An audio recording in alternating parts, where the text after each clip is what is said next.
Good morning, everybody. Thank you for being in attendance today. As Lindsay mentioned, my name is Christy. I'm the director for the Native Center for Disabilities. I also identify as an individual with a disability and have throughout my life had disability related concerns from various family members, friends, and partners. And when I was thinking about topics that might be really useful to individuals with disabilities, I often rely on my own experiences and then stories that are shared with me. And I know that for a lot of people who have disabilities, full-time traditional employment can be really difficult. And I feel very blessed and fortunate to have people in my life that have been very supportive of me. And I keep thinking, you know, one thing that we need most are advocates. We need someone in our corner that says, you know, you can do this. And it can be really difficult. There can be a lot of barriers for people with disabilities and the traditional workday and schedules. So I thought, what if other people are experiencing similar situations in their lives and in the lives of their families and partners and children and community members? So I asked the Native American Disability Law Center and the Arizona Center for Disability Law to come join us. So they're going to be our presenters today. And so Rose is a legal director and she's been in this field for over 25 years. And Austin is an attorney at the Native Disability Law Center and has been in this work for 2 years. So please be very welcoming to our guests and let me know if you have any questions. Feel free to message me. So I will hand it over to Rose and Austin. All right, thank you, Christy, for that introduction. And thank you all for being here. Hopefully what we have to share helps and is informative and is useful. So the title of our presentation today is Employment Law, Disclosing Your Disability.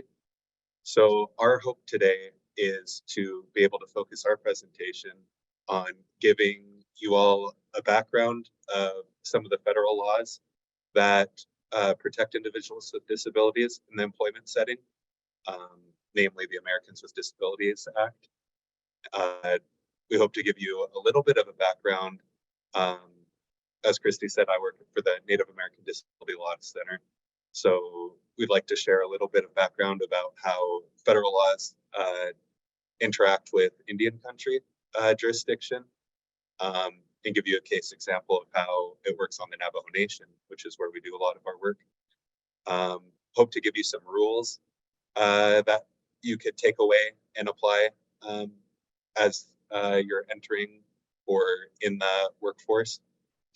And then we also have some hypotheticals. So hopefully that helps as you're looking at the rules, applying them to certain contexts.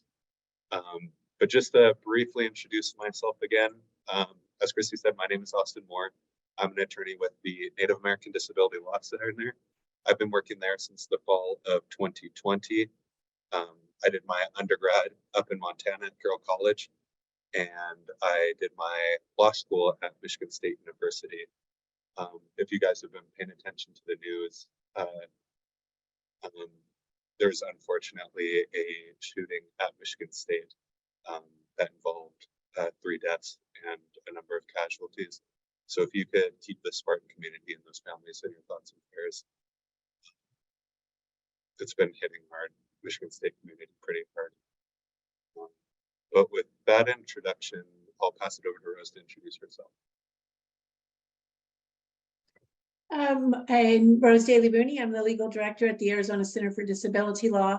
And I am been living in Arizona for since I was a child, lived around the state, Sierra Vista, Tucson, Flagstaff, and Tempe, and have worked with many clients from all across the state. The Center for Disability Law takes clients from all across the state and been doing civil rights law on behalf of people with disabilities and really enjoy the work. So I'm glad to be here today and working with Austin.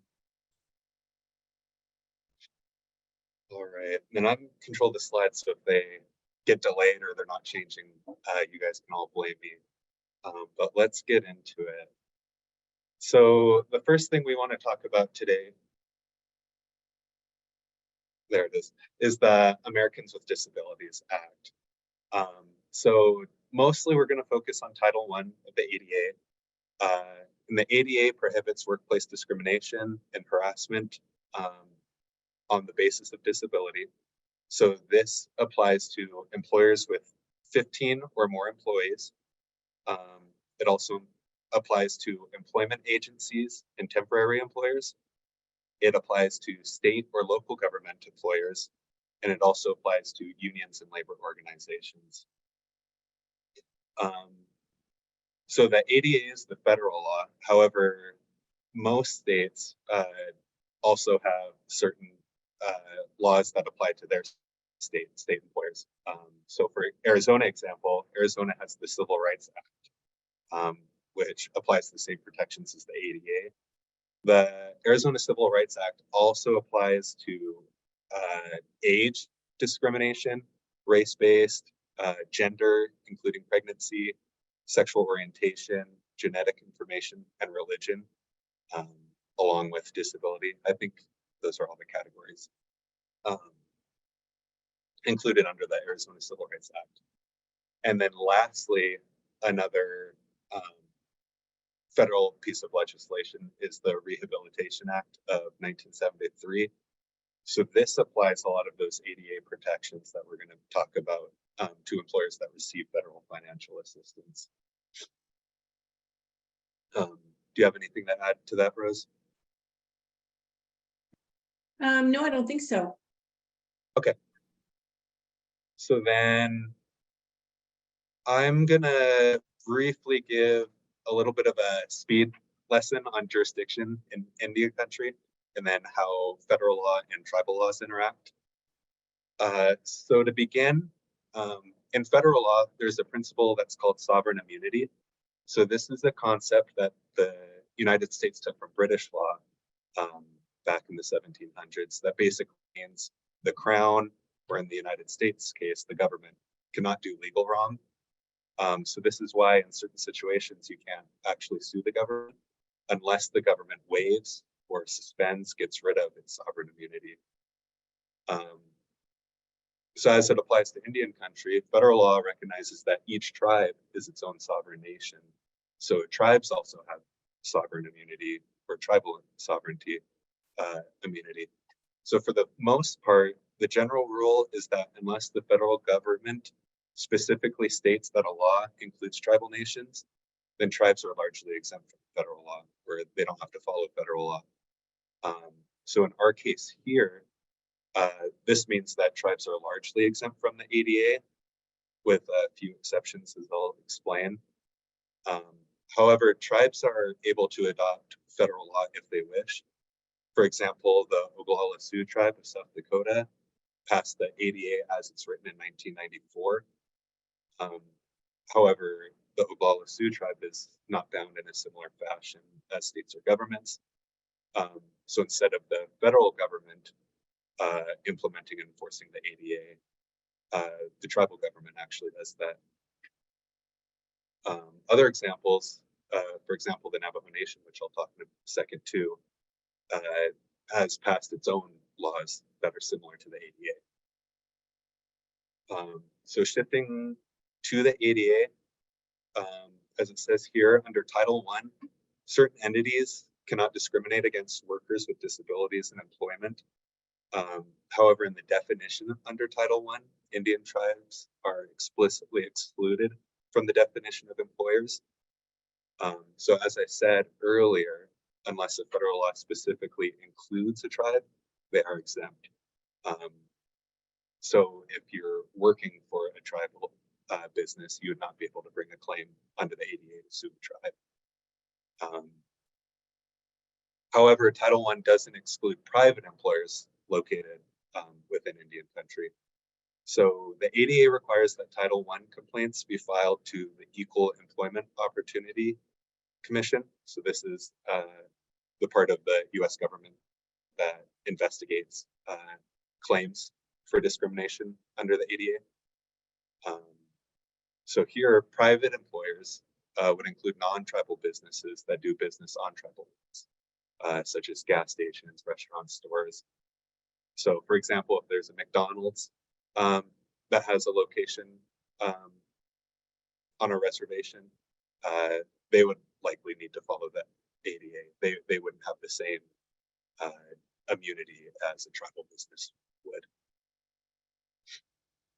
So we're mainly focusing on Title I today, but just to give you a little bit more of a background, Title II of the ADA prohibits disability discrimination in public services. So the term public entity means any state or local government and any department, agency, or other instrumentality of a state or local government. But notice the key words, state and local government. So tribal governments are not specifically mentioned, so it's doubtful here that Title II would apply. Title III of the ADA requires public accommodations to be accessible to individuals with disabilities. So certain private entities fall under here, places of lodging, restaurants, places of entertainment, public gatherings, those sort of things. Those are considered public accommodations if they affect interstate commerce, so business between states. So here there's a case from the 11th Circuit out of Florida that held that Title III does apply to tribal nations.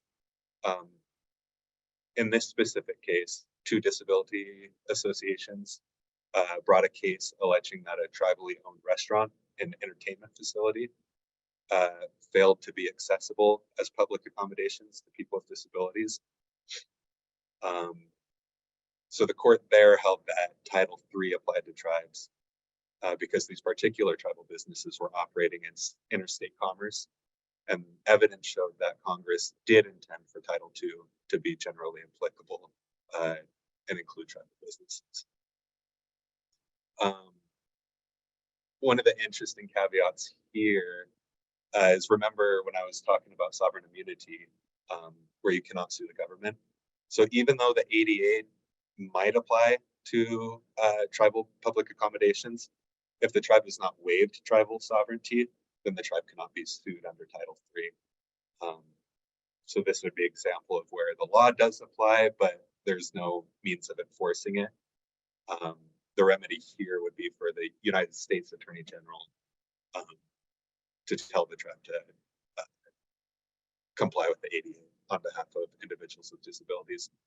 And again, this would be the same for any case where a federal, state, or local government hasn't waived sovereign immunity. The other situation would be if a tribe is receiving federal funding, then the Rehabilitation Act might apply. So for example, if a tribal government's receiving, federal funds to run a portion of their government, then the ADA would attach to that part of government because they are receiving federal funds. Okay. And then here I'd like to give a specific example of some of the ADA, similar to the ADA legislation that the Navajo Nation has passed. So the Navajo Nation in 2018 passed what's called the Civil Rights of Individuals with Disabilities. The purpose of this law was in harmony with traditional and common law. It is the policy of the Navajo Nation to respect, revere, and protect all individuals, their communities, and their unique qualities. So the Navajo Nation found that it was important to give protections to individuals with disabilities on the Navajo Nation. And the difference here is that while it provided a lot of the same protections, it was sort of modified a little bit in order to specifically apply to the unique situations of the Navajo Nation in their community. So just a little background on Navajo Nation. According to the 2010 census data, there's an estimated 40 to 50,000 Navajos with disabilities living on Navajo Nation. So in general, Native Americans have the highest rate of individuals with disabilities out of any minority group. And Native Americans also have the highest rate of military enlistment. So there's also many veterans who also return home with combat and service-related disabilities. So in passing the Civil Rights Act, Navajo Nation adopted many of the protections of the ADA and then tailored it to their specific needs of their communities and people. So between the federal ADA and the Navajo Civil Rights Act, there's a lot of terms that have similar definitions, but both have four main definitions that relate to each other.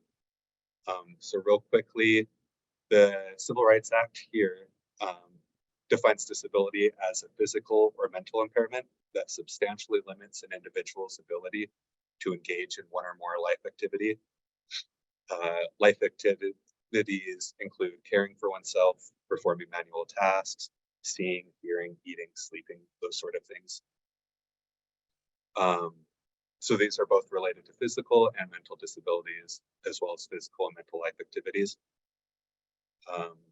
Another definition is reasonable accommodation. So this is defined as a necessary and appropriate modification that does not impose an undue hardship needed to ensure that a person with a disability is able to obtain, access, or participate in a particular right, benefit, or opportunity. Undue hardship is an action that requires a significant difficulty or expense on the employer's part. So the way, and sorry, to include medical evidence. So the Navajo Civil Rights, it requires that medical evidence is necessary to establish that an individual has a disability. And this could come from documentation from medical facilities, or they can come from traditional sources as it applies to the Navajo Nation Civil Rights Act. So essentially how these all work is that once it's been established that an individual has a disability and requests a reasonable accommodation, then there's sort of a balance that operates between whether the accommodation request is reasonable or if it demonstrates an undue hardship on the employer. But we can get into more detail on that later. And then as for remedies, any person injured in violation of the Civil Rights Act as a result of an action by the employer may seek remedies in the courts of the Navajo Nation. So those were the specific definitions of the Civil Rights Act, but a lot of those were taken from the ADA and have similar definitions and applicability. Well, today we're going to talk about disclosing disability, and so what because that's an issue that comes up a lot for people as they're applying for jobs, before they're hired for jobs, and then even after they become an employee, what kind of information do they need to share, and making decisions about what to share and how much to share. So there are three, in order to like figure out what you should do in a particular case, it's helpful to know the meaning of two words and to know three rules. And so we're going to go over those rules and the meanings. And before we can understand the rules, we need to know the meaning of what's a disability related question and what's a medical examination. Kind of the background as to why the ADA included these rules is that in the past, people with disabilities, especially people who did not have an obvious disability, faced discrimination because they were asked questions about their disability or asked to disclose their disability on the job application. So they could be screened out sight unseen, without the opportunity to talk about their abilities and capabilities and interests and passions in the work. They were, cut out. And I'm old enough to know when I was like getting waitress jobs and other kinds of jobs as a teenager, you sometimes you couldn't tell the difference between your what was on your employment application and what was in your doctor's office when you went to check it. It was like a checklist. Do you have this, that, and the other? To be a really long, you know, a really long list of medical conditions. So the ADA wanted to address that, and rarely see that anymore. You may see individual questions here and there where someone's not complying, but in general, that went away with that. And also, the ADA wanted people to be judged on their abilities and capabilities and experience and their qualifications, and not on whether or not they had a disability. So, but obviously these rules, once people are applying for work, you know, that people who with obvious disabilities and people who don't have obvious disabilities are applying. And so it can't fix everything to give people that opportunity to be judged solely on their abilities, but it is very useful in helping to regulate what you have to tell people. So to understand what the rules apply to disability related questions and to medical examinations. So let's start with that. And lawyers like to put the word, they like to write circular definitions. And this is kind of like one of those. It's like a disability related question is a question or series of questions that's likely to draw out information about a disability. It's not super helpful, but it is kind of straightforward. If the answer to the question is likely to or could lead to information about a disability, as Austin defined it and explained the definition, then or the severity of it, the existence, the severity, or the type, then it's a disability related question. And to kind of like, okay, well, what does that mean? And when you're looking at questions, we have a question for you to think about. So and you can answer in the chat so we can kind of get a feel for what people think. So I'm going to give you a list of questions, and you're going to tell me the one that is not a disability related question. So which one would be able to be on an application because it's not a disability related question? So there are four questions. One, have you ever had a workers' compensation injury? Can you perform the essential functions of the job with or without reasonable accommodations? How much sick leave did you take last year? And do you have any physical or mental impairments? Which one of those would be yeah, that's good. It's a good way to do it is people are going second one or giving a number. So we'll get a few. I'm seeing some people are saying number 2. Okay, all right, we got a few responses.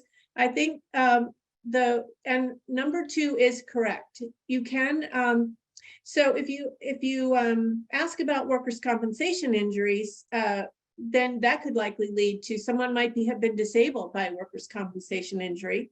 Not everybody becomes disabled by that. They could have an injury that's over soon, but it's likely to, if someone does have a disability, it's likely to elicit that information. How much sick leave is a disability related question, but you could ask how much leave did you take last year? Or did you take leave on, I've seen this question before by employers, how many Mondays and Fridays did you take leave? Just trying to get, you know, what's people's work ethic, how reliable are they, etc. Do you have a physical or mental impairment? That's most clearly a disability related question. But the question that many of you selected, number 2, that is an acceptable question. Can you perform the essential functions of the job with or without accommodation? Because that allows a person to say yes, whether they have a disability and need an accommodation or not. Now, what if an employer instead, they could make that an unlawful question really easily. They could say circle 1, with or without. or they could say check with or without. And then the person is required to say they need an accommodation, and only people with disabilities need, well, generally only people with disabilities need accommodation. Some people need a religious accommodation to participate in a religious activity, but generally that question is going to elicit, when you a reasonable accommodation is going to elicit information. People who need an accommodation are often people who need a disability, who have a disability. So you guys did a great job on that. All right. So with medical examinations, that's another term we need to know to follow the rules. So, and to understand our rights. So a medical examination is a procedure or test that seeks information about an individual's physical or mental impairments or health.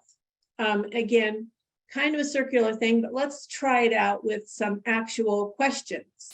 So which one of the following is not a medical examination? 1, blood pressure screening. 2, asking like hundreds of personal inventory questions, like personality inventory questions, like do you, you've seen those on some applications, would you tell on a coworker if they stole from the cash register, you know, and they ask you that about 50 different ways. Number 3, eye examination. Number 4, blood or urine analysis for drug testing. Number 5, physical agility test, followed by checking someone's heart rate.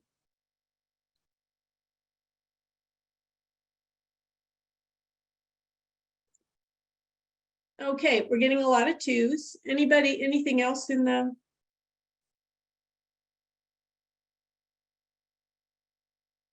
Okay, someone says 2 and 4.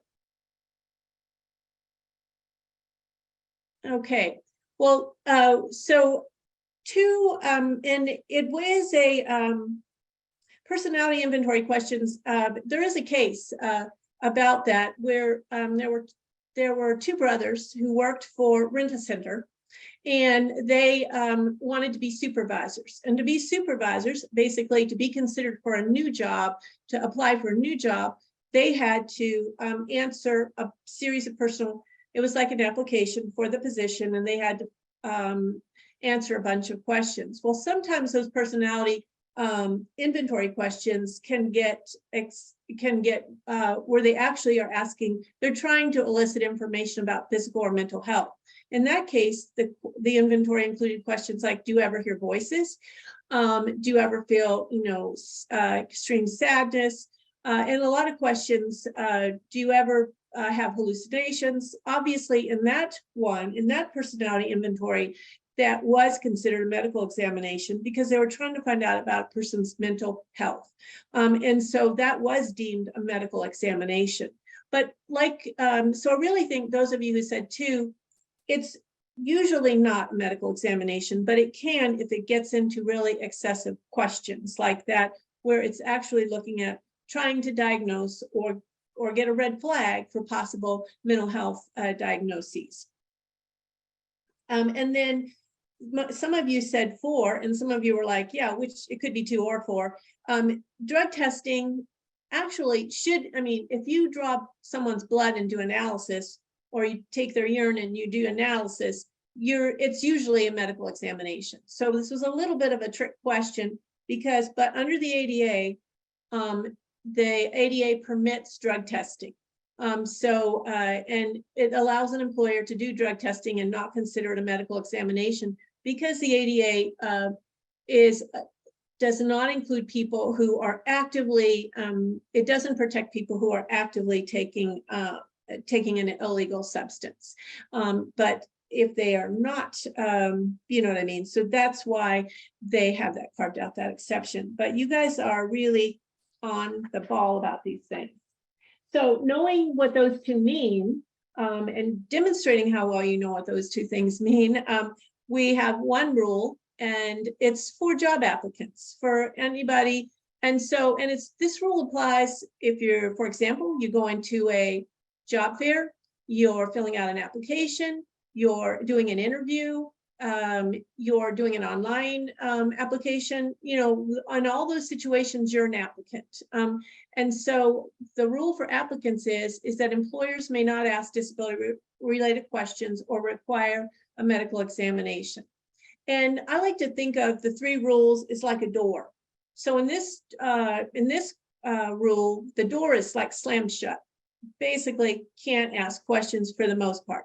But lawyers like circular definitions, and they also like exceptions. So every rule, you got a rule, but you got an exception. So there are a couple narrow exceptions here. One is when the applicant needs a reasonable accommodation during the hiring phase. So if they need that, then an employer might have to ask information. Like someone may say, I need a sign language interpreter. They shouldn't have to ask too much, but they could maybe ask, you know, they might ask, would you be able to use captions or that? And the person may go into more details about the nature of their deafness. It was onset at birth and ASL is their first language. So they might ask some questions about disability there. For voluntary affirmative action forms, you see that on forms, you know, so then you may have that. But the thing is, it really has to be voluntary. If it says, oh, you got to turn this in before you can be considered, that's not a voluntary form. If it makes you tell whether you have a disability or not, or disability veteran status, and you don't want to, but you still have to, it's not voluntary. And then sometimes in an interview, people will see a person that has an obvious disability, or the individual disclose their disability, and the employer has really a genuine good faith belief that the person might not be able to do a function. And so they ask them, how would you do that function with your disability? Would you need something to help you? So in very limited situation, they could also ask that question. So the second rule goes with, and Austin, could you switch that to that second rule, please? So, oops, we went backwards. Okay, so this can be a very, very short time. This rule applies to probably the shortest time, and that's a job offer's made, but you haven't started working. I mean, sometimes people start the next day, so it's like super short. Sometimes people might start like for our office, when we hire a new lawyer, they'll want to give their employer a month's notice. So it might be a month later. So, but in that phase, however short or long it is, this is the rule. Employers may ask any disability related question and require a medical examination. And they don't even have to be great questions. As long as all job applicants in the same job category are asked the same questions or required to do the same type of medical examination. So employers must keep the information confidential. So those are the kind of conditions for an employer being able to do that. That's a good question. Someone asked, how do you know if everybody was asked the same question? I think what normally happens in that, you don't really know. And what happens is that people are not selected. They didn't get they felt like it might be because of disability, because they did report their disability. The disability came out as a part of this, and they are concerned that it was based on disability. And then they file a charge of discrimination with the EEOC, as Austin said, or with the tribal enforcement agency, and then that agency gets to investigate. So they could do a little digging to see what happens. But you're right, that's not always easy to know. And I'll say one thing about confidentiality, and that is employers must keep that information, whether they hire you or don't hire you. They must keep that information in separate files and separate records, and not shared with other people, with 3 exceptions. I'm gonna just look at a paper to remind me. So emergency and first aid personnel, if your disability might require emergency treatment. So let's just say someone knows you disclose some information about that you have diabetes. It looks like you've gone into insulin shock. They call emergency medical professionals, and then the HR person says, when the ambulance arrives, they have insulin or whatever. But that's if the disability might require it. Supervisors and managers, if they need information about restrictions on your job duties or accommodations. And we treat that as not every single manager. I mean, we interpret that at our office very narrowly. We think these exceptions should be narrow, and so you don't need to tell every supervisor, just the supervisor working with them. And the right, Chris, yeah, would it be on a need to know basis in terms of, medical professionals or emergency medical professionals? Yes, it would only be on a need to know. There have been some employers who have tried to get people to fill out a card, and they want to have an emergency card for everyone. And that's not, it's if you disclose it during this period of time and you want, or you want your employer to know in case you need medical care. Like you have a seizure activity and you choose to tell your employer. And then finally, the other exception is if government officials or tribal officials are there to enforce the law, they would be able to look at that. Well, and I'm thinking tribal officials for the other laws, not the ADA. Okay, and then the last rule is it applies to employees. So this applies after you already started working. And let's say some people work at an employer for many, many years, or a few years or whatever, but that period of time that they're an employer, the employers may ask disability related questions and require medical examinations if they are job related and consistent with business necessity. And we'll just give a couple of examples of that. So let me go back to my door example. So in rule 1, the door's pretty much closed tight. You can crack it open just a little bit for those exceptions. Rule 2, the door's wide open. They can ask as long as they follow those rules. And then in the when you're an employee, it's like halfway shut. You can ask only if you have a need. And then it's got to be related to the job, and it's got to be consistent with business necessity. So an example when something's not, there was a resort that tried to ask everybody to do the fill out an emergency card and disclose your medications. And for a person, maybe they needed that information for the chauffeur, the limo driver driving people back and forth to the thing if they had a medication that was drowsy, but they certainly didn't need it for the receptionist, for hotel staff in the maintenance or in the housekeeping, or for managers who were sitting at a desk. They didn't need that information because it wasn't related to that job. Maybe there were a couple of jobs they might need that, but not everything. Consistent with business necessity means they've got a really good business reason for needing it. And some of those are, you ask for an accommodation after you start work. You have a accident on the forklift that you're operating, and people see you look like you sort of like dropped, like you had dozed off or something, and maybe there's a medical condition. An accident, you're driving the company vehicle and you have an accident and it doesn't seem like a straightforward accident, and they want a medical examination. Or you've been on leave for a really long time and you return to work, and they might need to know if you're still able to do your job based on the reasons that you are out on leave. So those are some examples. And those are the rules, and those are the things we need to know. But it's really helpful now to try to apply them to situations. And I'm going to turn it back over to Austin, who has a great hypothetical. Okay, so we can sort of do this the way Rose has been doing it. I'll read the hypothetical. If you guys want to sort of put your answer in the chat, we can do it that way.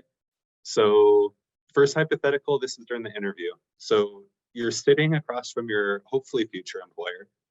during a job interview for a painting opportunity. After discussing the job requirements, during which the employer talks about how her business often has quick deadlines, the employer asks you, do you handle stress well? Sometimes our deadlines come up fast, and it is essential that our work is done on time. So the first question for you guys would be, is this question okay? Do you handle stress well?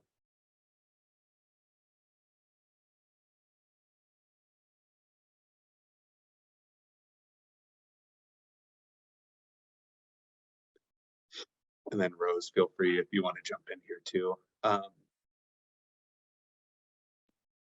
Okay, so we have one, it would be need to be rephrased or yes. So generally, I think this would be an okay question if it is essential to the job. It could be maybe just rephrased like, are you able to meet deadlines because we have quick deadlines? It sort of reminds me of those personality questions about how people manage stress. So in certain situations, this would probably be well, but if it gets into more, specific questions about stress, that might be where the difference would be. And this is where you can kind of see in question 2, what if the employer had asked, do you take any medications to help you manage stress?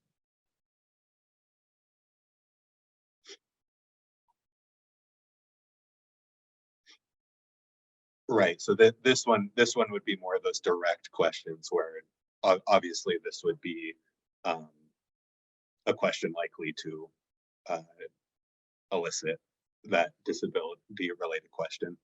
And then 3, what if the employer had asked, do you need any accommodations to help you with deadlines?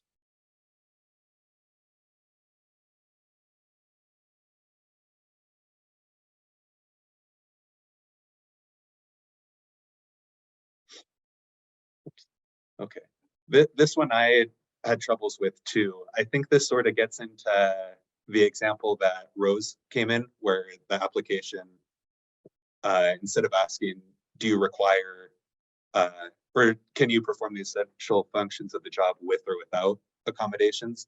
I think this is kind of phrased where it sort of elicits that yes answer, like, do you need any accommodations?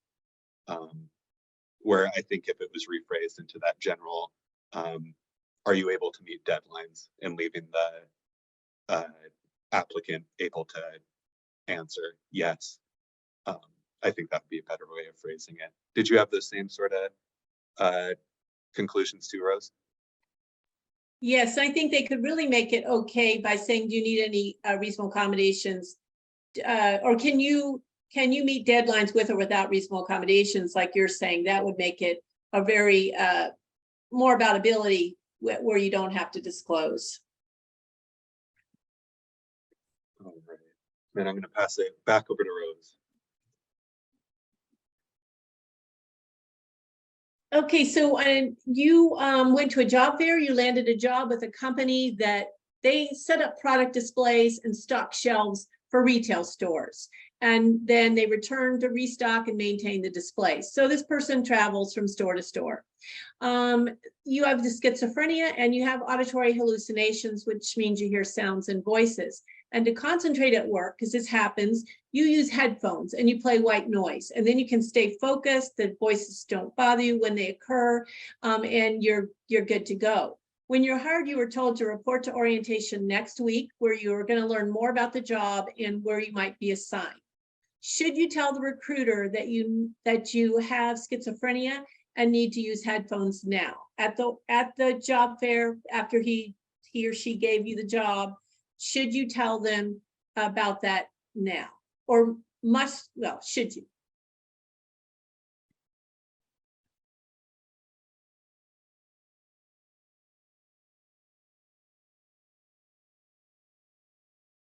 Okay, we're getting some no's, and I agree with the no's, because I agree with that, because you have been hired a job, but you haven't started working.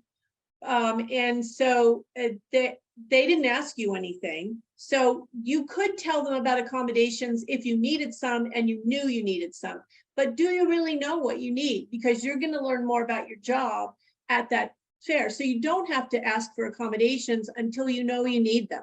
And so it might be, you might have so much autonomy at this job where you could wear headphones and no one would care. And you don't even need to tell them. Right. And it could be other reasons that you need it, someone says. So someone at the store, you're not there to answer people's questions at the stores where you go. So you could maybe you don't even need to. And if you don't need to, then it's your choice as opposed to the employer's choice. You only need to tell them when you know you need it. And that could happen at any time during your, for example, if you go to orientation, they say no headphones or anything like that. We want you looking professional. Then you might need to ask for an exception to that rule so that you could use it. And so I think we've covered both those questions. You guys are really on the ball. You could be doing the training. So getting all the answers right.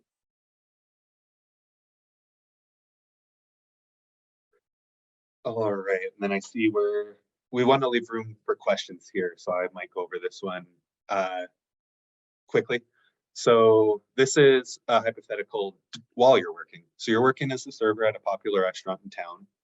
You were assigned to work on Valentine's Day, and the restaurant's expected to be at full capacity due to the restaurant's famous dish, the lovely lobster risotto. However, you're still recovering from a knee surgery from a few months before you took the job. And it hasn't given you any trouble at work before. So because it hasn't affected your job, you have not told your boss about the surgery or your recovery. However, you've heard rumors from coworkers about how busy it gets on Valentine's Day. So you're a little bit nervous that your knee might give you some trouble on this day. So the first question would be, are you required to disclose your knee surgery to your boss right now? And then 2, what are some of your options for communicating with your boss?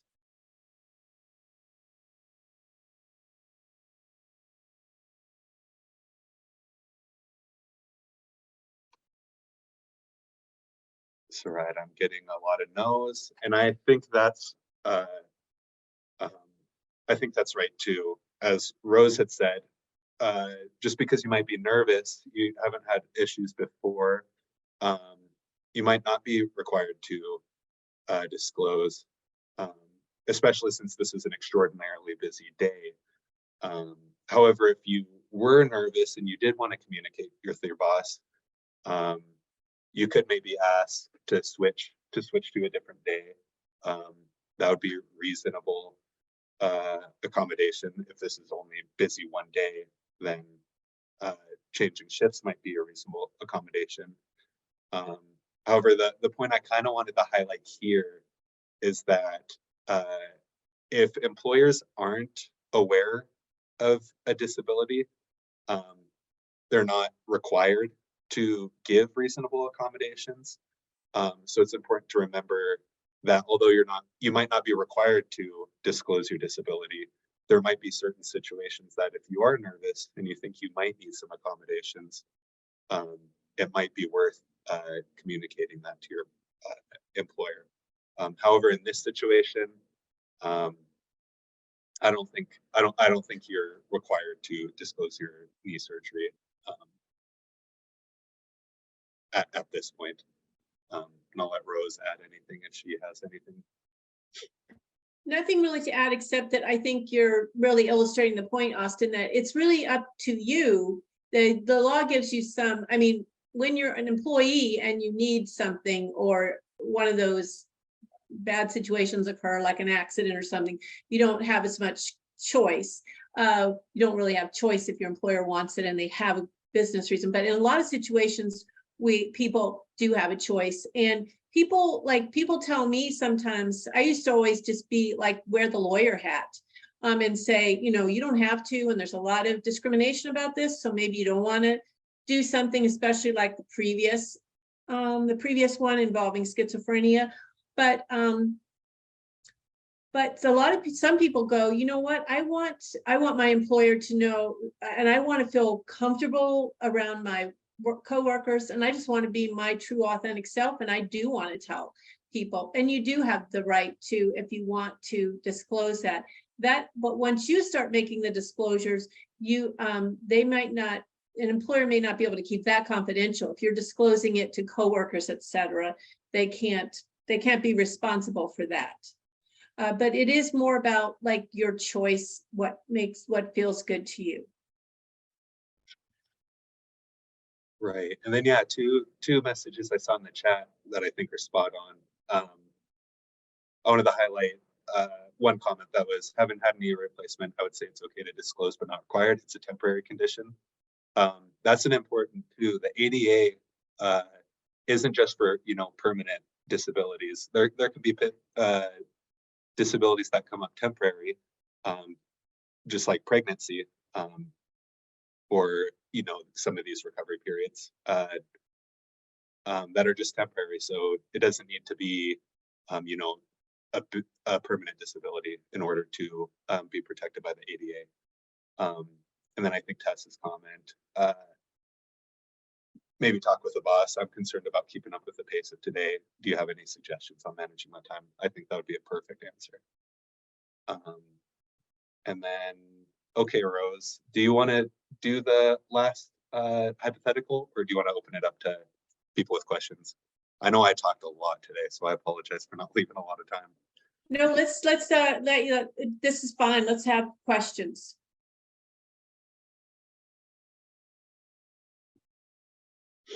Someone had a question about the schizophrenia related.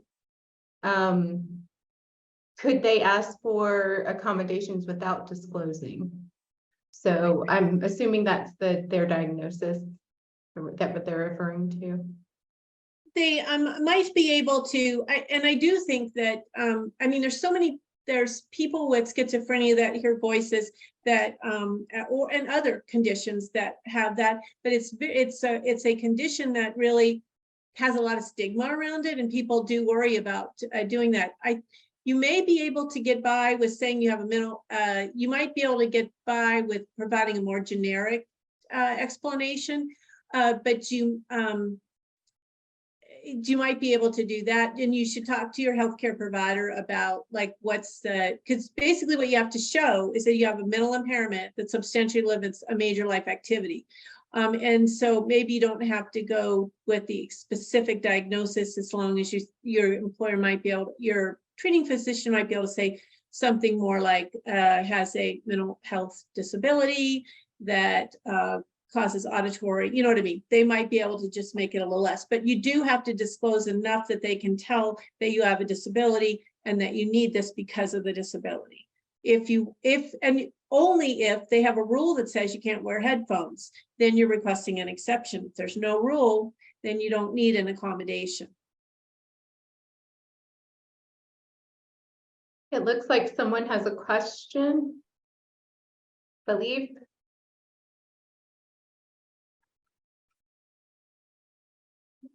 Hi, everybody. Thank you for your time and the support. It's really good to take all this in, because we work in the supportive employment role.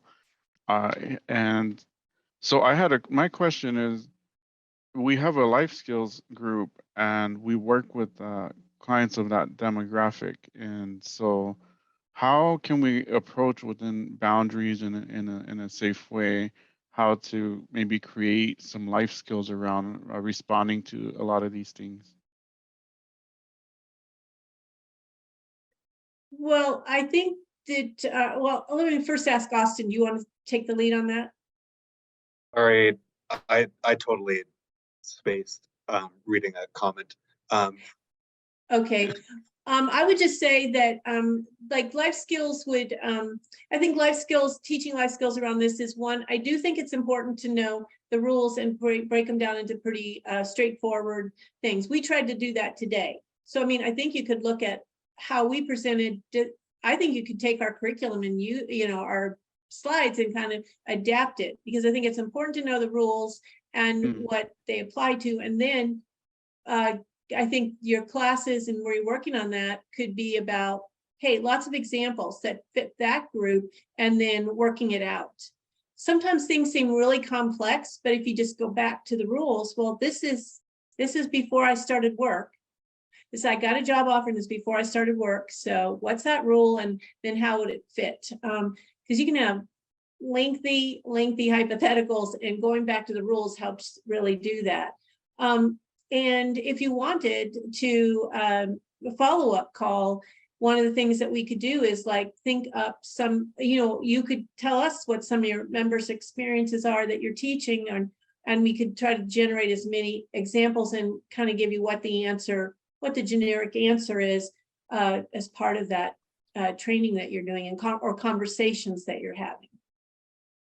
Okay, great, Rose. Thank you for sharing that. That is really good, like keeping it simple. And I'll run it by our leadership. I'm pretty new here to this particular program, but that is our focus right now. Is it's not just getting them the job. It's more about them, having support so that we're advocating to build them up and then to sustain, a life where they can continue to maintain their employment and even progress. And are you using, would it be job coaches? Are you using people like job coaches, or something similar to what that conjures up? Yes, we have specific areas. Like when we have one staff here that is very good. She does job development. And also we have a new coordinator. He's a very, very good coach. And everybody here just has like a caring and a willingness. And I'm fairly new, so I'm still just learning the program, but everything here is completely relative to what we do. Well, that sounds great. And job coaches are a reasonable accommodation, being able to come to the workplace and talk to the employer, observe the person during work. The case law is pretty good that job coaches are a type of reasonable accommodation. Where it gets fuzzy is when someone needs a permanent job coach forever. But when they're learning the job, the courts are pretty consistent that can be a reasonable accommodation. Okay, thank you. Right. Let me put up our information too, with our address, phone number, and emails too. If you have any follow-up questions, feel free to email us. Wonderful. And it looks like we're at time for today. Thank you so much, everyone, for joining. I just want to make sure to thank the Arizona Developmental Disabilities Planning Council. This webinar series is possible through their funding and support. And I also want to shout out the evaluation survey in the chat. Please take the time to fill out that survey. It's really critical in helping us develop these future webinars. Christy, did you have any closing words? No, just please do the survey, because I really do read the responses, and I wanted to thank Rose and Austin for their presentation, and I'm so glad that they were able to help us with understanding ADHD and employment related stuff, because it can get a little confusing. So it's really nice. And they're so helpful. Also, I will tell you, I've reached out to them myself, and are very good at answering questions. So I wanted to thank them. And thank you for attending.